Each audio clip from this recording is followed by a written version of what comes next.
Thank you very much. As you know, my name is Jay Paterno. But what I'm proudest of is when you look at my driver's license, it says Joseph Vincent Paterno, Jr.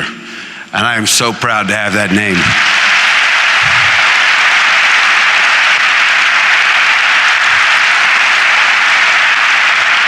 On behalf of my mother, Sue Paterno, and my entire family, we want to thank all of you for coming to honor our father, support our family, support the football family and the Penn State community. We thank everyone for the prayers, the notes, support, vigils, and outpouring of emotion.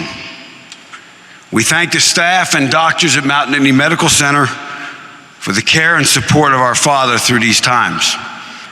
It has reinforced our belief in the generosity of the human spirit in the midst of challenging times in our family life. The ancient Greek Sophocles once said, "One must wait until the evening to truly see how magnificent the day has been." My father, Joseph Vincent Paterno, never wanted to look back, to be seated in the evening reflecting on the day past. Once something was done, it was on to the next challenge. Well, Dad, you have no choice. The evening has arrived, and whether you like it or not, there are many here that have and will continue to reflect on the magnificent daylight of your life.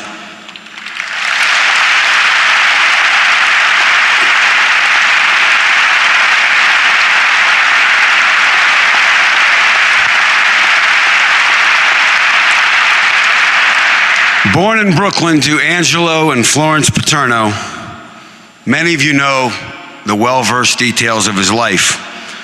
What you may not know is his father instilled in him the ideals and values of inclusion and openness.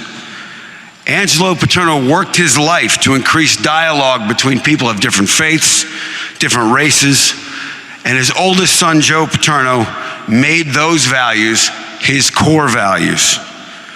My father used his compassion and cleverness to take a stand in college.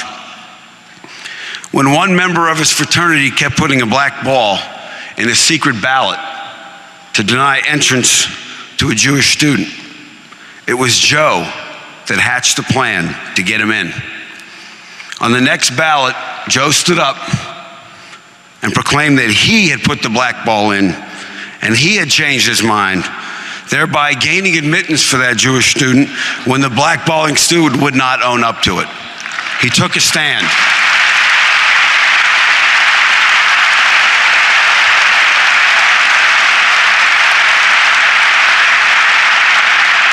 When kids at school would call him a guinea or a wop, his mother would remind him that every knock is a boost. She gave him self-esteem and inner confidence that formed a philosophy of personal excellence. Yesterday, while sitting around, my father's high school friend and author of The Exorcist, Bill Blatty, told me a Joe Paterno High School story I had never heard. At Brooklyn Prep, Bill had entered a citywide singing contest. Everyone in the place thought he had won, with the exception of the two judges. A day later, a still sullen Bill Blatty ran into Joe coming out of a little corner store near Brooklyn Prep. Joe said in his Brooklynese accent, "Hey, why are you down? Do you believe that you won?" "Yes," Bill replied. "That's all you need," Joe said.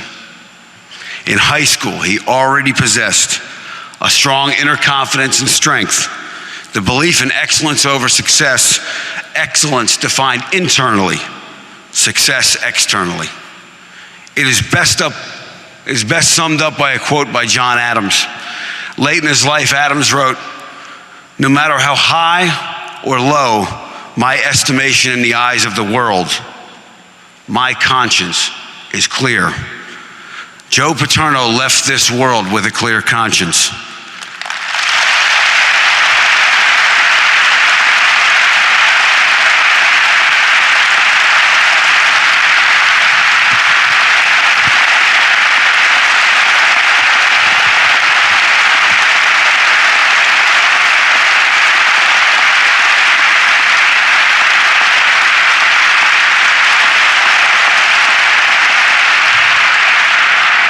He lived his large life nobly, never blindly chasing success, defined by the world's ever-changing values. His values and goals remained as rock across the decades. He never sought celebrity. Here was a man for whom fame was accidental. But fame and power never touched his soul. In the end, he takes integrity with him forever. He did realize his position in the world enabled him to make an impact, as he promised his father Angelo he would do. Angelo Paterno had hoped one time that his son would go to law school and rise up the ranks in politics or the law. At Penn State, Joe Paterno would find a way to deliver on his promise to make an impact.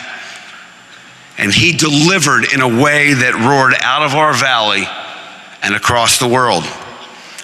On Tuesday afternoon and Wednesday morning, as thousands of people came to pay respects to my father, it became evident. They came from towns like St. Mary's, Altoona, Lock Haven. But the accents also came from Pittsburgh, Philly, New England, Brooklyn. It didn't end there. The diversity was stunning. A white female student from California told me the same thing that a young black student told me from Louisiana. Your father is the reason I came to Penn State.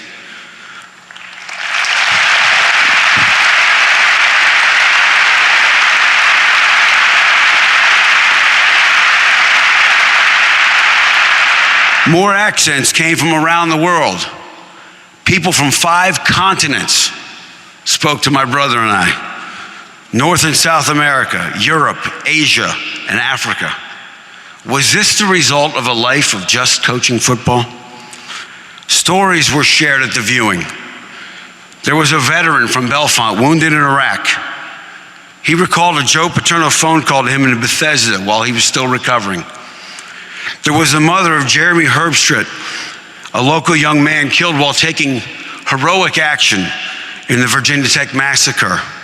She wanted to once again thank my father and our family for reaching out to them in their hour of greatest sadness.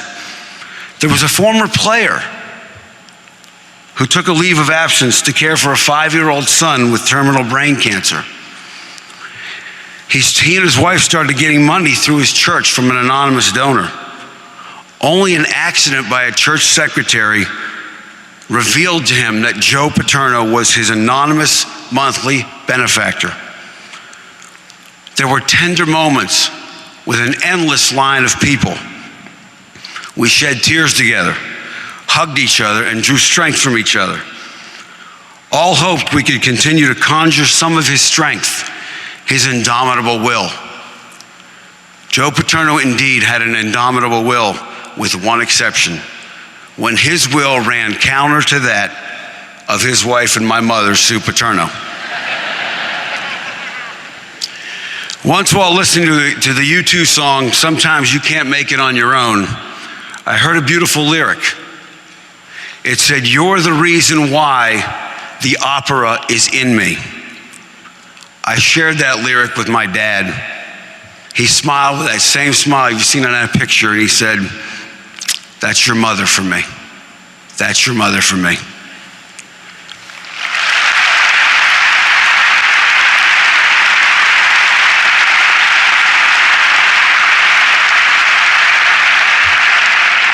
Opera, you see, was an analogy he got. Years ago, my father would work late into the summer evening hours, and the sound of opera would gently drift through the night air over to our rooms. My mother quite simply was the reason the opera was in my father's life. Joe Paterno strode the world with a confidence that he had found, met, and married the woman of his dreams. Once in college, I received unsolicited dating advice from my father.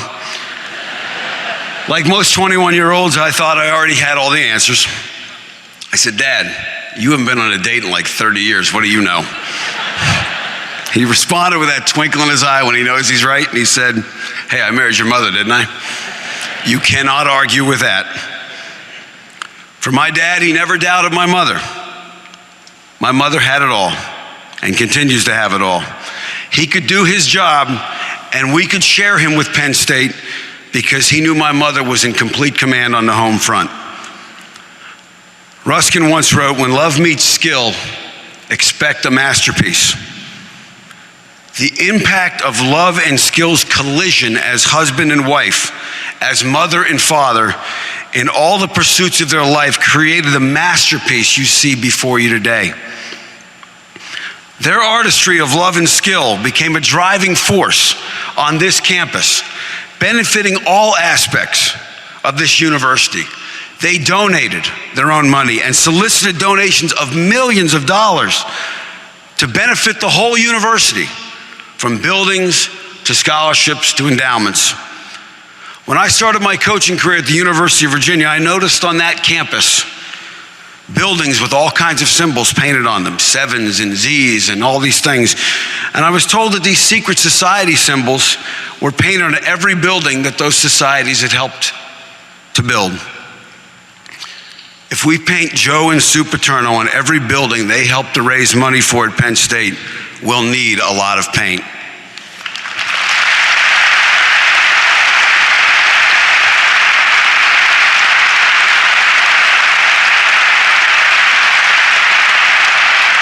Both of their roles were well known to so many people around the world and outside of Penn State. On Monday, when the President of the United States called to offer his condolences, he said, "Mrs. Paterno, it is well known what you and your husband did to help build a great institution. We plan to keep on going," my mother said. "I wouldn't expect anything less," the president said. You get the picture. You all get the picture, and you realize that as Angelo Paterno wanted it, an impact has been made. And that impact has a lasting legacy, a legacy beyond accolades and buildings and endowments. It is in the people he reached, the people he taught. Right now, I'd like for all the current and former football student athletes to stand for a moment, please. Wherever you are in the arena, I want you to stand.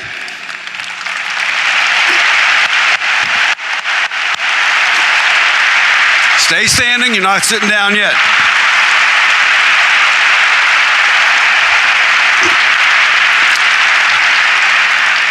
Your lives are his legacy.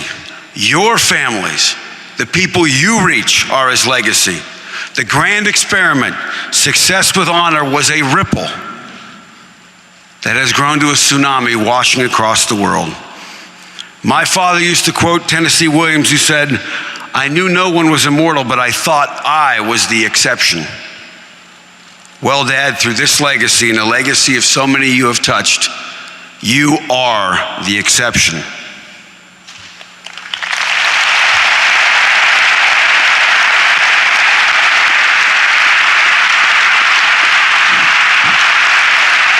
As Joe would say, "Sit down now, sit down, sit down." Joe's impact propelled all of us to success as fathers, husbands, mothers, wives on Main Street, on Wall Street. We've become doctors, coaches, lawyers, teachers, engineers, architects, and even Grammy-winning musicians like Mike Reed. By Joe's example, he has forwarded the torch of making impact. He and his wife have invested their money and their time to causes from Special Olympics to dance marathon, Penn State's Catholic campus ministry. That example has produced student-athlete graduates like Bill Spoor, a wide receiver in the late 1980s and early 90s. He and his wife now spend his time away from his job at Goldman Sachs, building schools in Uganda, all at his own expense. He's brought people to the United States to attend college. They return home to be an example to others back home and make an impact. The examples of philanthropy at Penn State are all around. From the football team's Lift for Life, to dance marathon, to Special Olympics, and so many more, Penn State students each year raise millions of dollars to help others and to forward the idea of making impact. As we prepare to leave here today, we must continue to celebrate the life of Joe Paterno. Among the things he accomplished in his life, it was the games he won that counted the least. It was as a son to his parents, a husband to his wife, a father to his children, an uncle, a brother-in-law, and when what often seemed to be his crowning achievement in his life, as a grandfather to 17 grandchildren. But it went beyond that.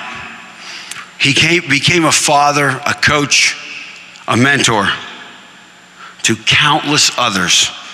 Young men came from around this country, from different races, different creeds, socioeconomic backgrounds, and came to play football for him, but also to learn about life. His impact reached to men who worked for him, to Penn State students, to people he never met. One mourner told me Wednesday, he said, "You know, your family's not very good at math." He said, "Your father has millions of children and grandchildren." His impact reached not only the young men he coached,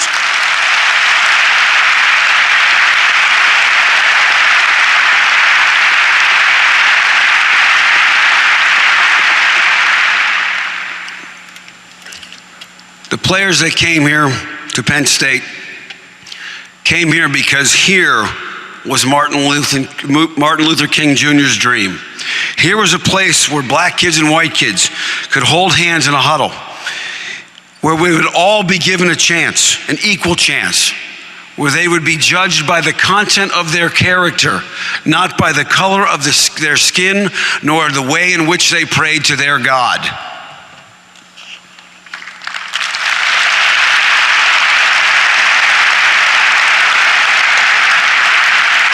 Bound by a common cause, our differences would melt away. Whether it was the Middle East or Northern Ireland or Sudan, when the world would get crazy, Joe would say to me, if we could just get them all in the locker room before a game and get them in a huddle to hold hands for a common cause.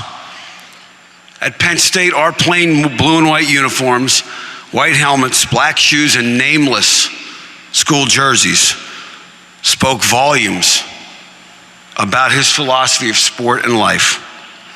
The simplistic beauty of the basics, core values of honesty, loyalty, integrity, family, and commitment to personal excellence.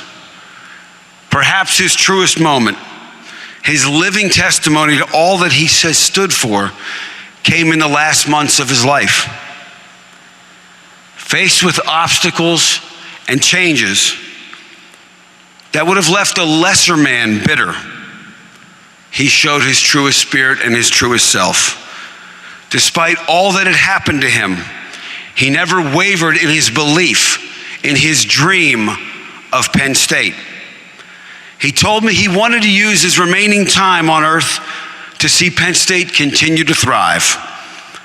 He never spoke ill and never wanted anyone to feel badly for him. On his 85th birthday, with all of his children, their spouses, and his grandchildren around him, he stressed how blessed his life had been. He saw the truest gifts of his life. He had his family and a very meaningful book of heartfelt letters from former players in front of him. But time waits for no man. When my father was first diagnosed, I found time to see him every day. The day before he broke his pelvis, we walked through Sunset Park behind our house. He was tired, and it was cold, but he wanted to go on a little farther. The sun was out, and as we talked and walked, I watched our shadows as they moved with us across the grass and the twigs and some remaining leaves. I couldn't help but notice the similarity in gait, in posture, and in stride. I knew the challenge it would be to walk a path in life like his, to do and expect more from life than just taking care of oneself, to be an example to my children, to teach them about the way my father and his father had lived their lives. Through the last night and early morning of my father's life, I got one final lesson from him. Sitting and watching him sleep, I started to think, about him in ways I hadn't thought about in years. I thought about him helping me fly a kite in Cape Cod, playing monster with us, jumping in the waves of the Jersey Shore. I thought about him in the audience as I sang as the Admiral Joseph Porter in an elementary school production of the HMS Pinafore. Memories flooded back of even the smallest moments of my childhood. Early Sunday morning, which was to be our last together, I was seeing the father and son relationship from the eyes of my children and realized what I had to do for my children as their father. I heard the long ago early morning hum of the film projector as I remembered playing with my cars on the floor of his den. Here I was in an early morning, 36 or 37 years later, in a room alone with him once more. He had no more advice to give, but all I wanted was for one more word from him, one more lesson, just to hear his voice. He has given so much to my family, our university, our football program, our country, and the world. To ask for more here in the last hours of his life would have been selfish on my part. Yet here, without saying a word, his presence alone gave me one last lesson. The smallest acts of a father, a coach, a mentor can echo across decades and retain meaning for a man who would be a father to his own children. It was the tennis great and humanitarian Arthur Ashe who once said, when asked about his daughter and asked about being a father, he said, "I love my wife, but I am crazy about my daughter. I know that my father was crazy about his children, and indeed all the children he has coached or reached over the years." Over the past 17 years, I have stood in a locker room with him after games hundreds of times. Into those moments walked dozens of Saturday gladiators. The smell of sweat in the air, the grass and blood stains on the uniform, the scratches on the plain helmets. In the air, the sorrow if we've lost, and under Joe Paterno, far more often, the joy of a win. Joe Paterno would offer some words about the game we just played. Most often a reminder that you're never as good as you think you are when you win, and you're never as bad as you were when you think you were when you lost.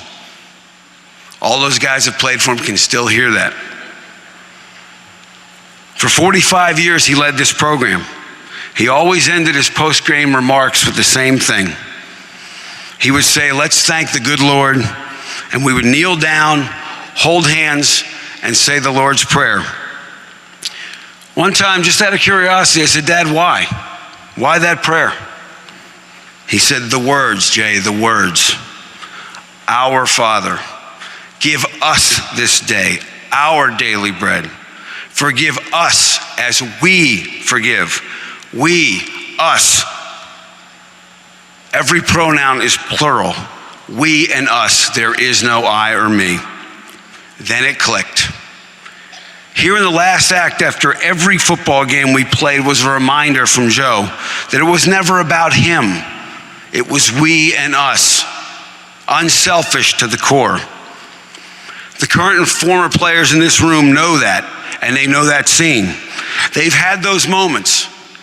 But this afternoon, I want us all to have that moment. I ask that if you are able, you stand up, hold the hands of the person next to you, and step into that locker room and feel the bonds of Penn State.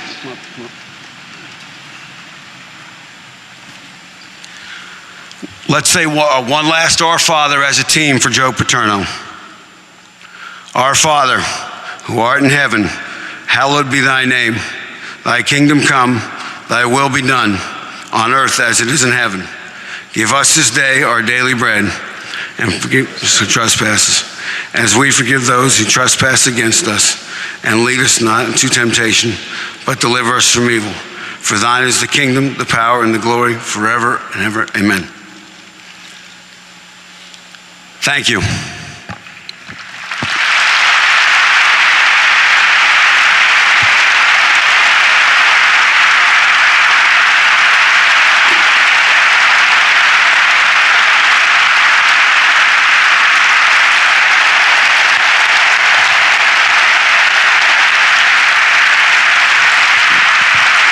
To conclude, I want to share one more thing with you.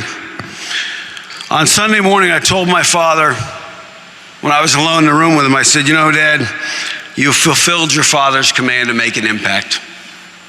You really have. And a half hour later or so, when it became clear that his time on earth was rapidly coming to a close, in my last words to my father,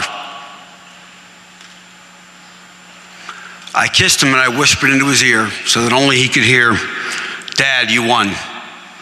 You did all you could do. You've done enough. We all love you. You won. You can go home now. Thank you very much.